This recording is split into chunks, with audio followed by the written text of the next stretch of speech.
This is the story of how my village survived Ebola. Bats brought the tiny Ebola germs. Too small to see. So small, yet so dangerous. Without realizing, Grandfather rubbed a little blood in his eye. Ebola germs came into his body.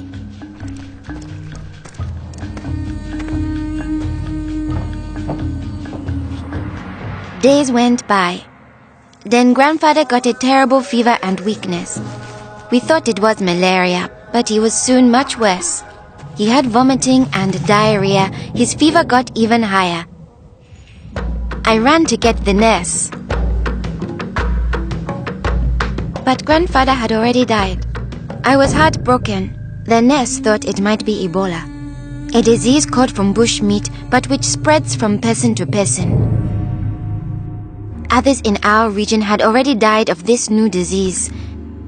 Unless we understood the disease and followed their rules, it could spread further and kill many more people. She explained that Ebola was in the body fluids of someone who was sick or had died of Ebola.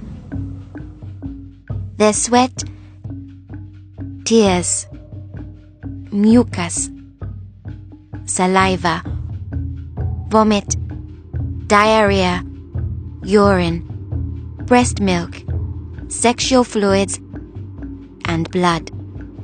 When we touch a sick person's body fluids, the Ebola germs can get into small breaks in our skin or into our eyes, nose, or mouth. The Ebola germs spread into our body and make us sick. When somebody dies of Ebola, that body is much more contagious. No one should ever touch the dead body. The nurse advised us to wash our hands with soap and water right away. She contacted the trained burial team to help us bury Grandfather's body safely. The burial team came. They comforted us and explained what they had to do to protect us. The team wore protective clothing that kept them safe from the dangerous germs.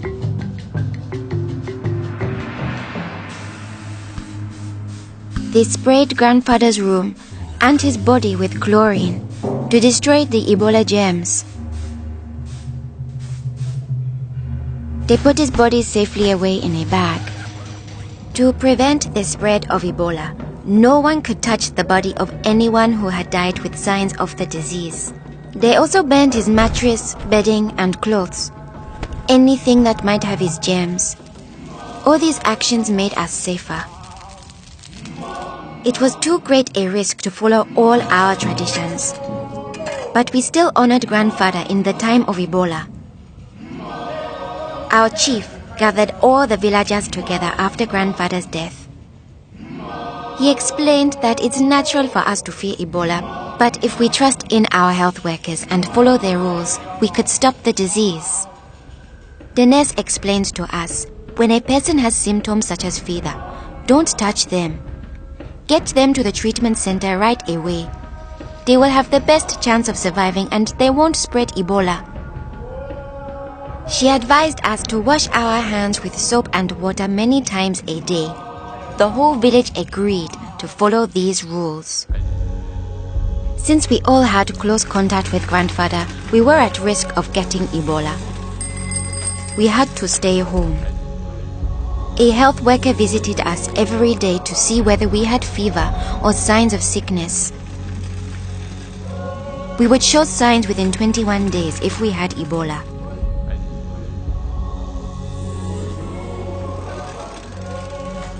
Many days passed, and I thought we would all stay healthy.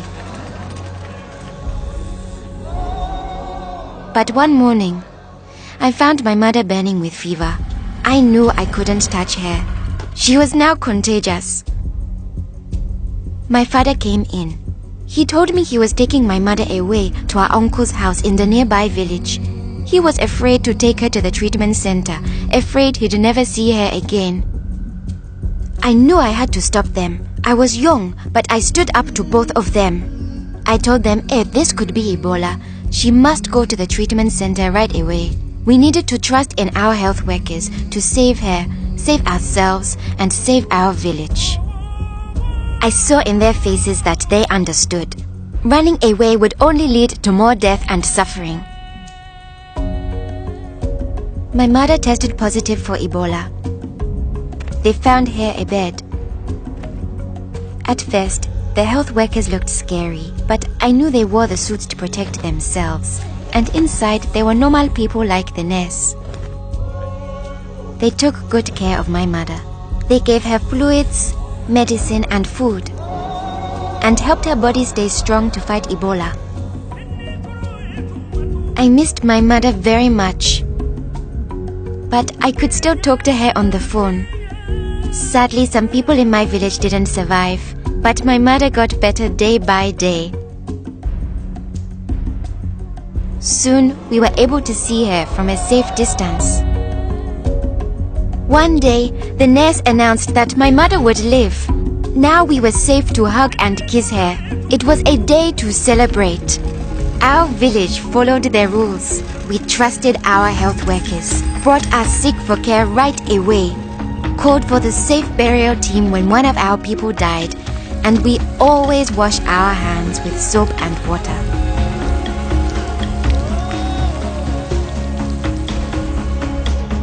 Our village survived Ebola. Yours can too.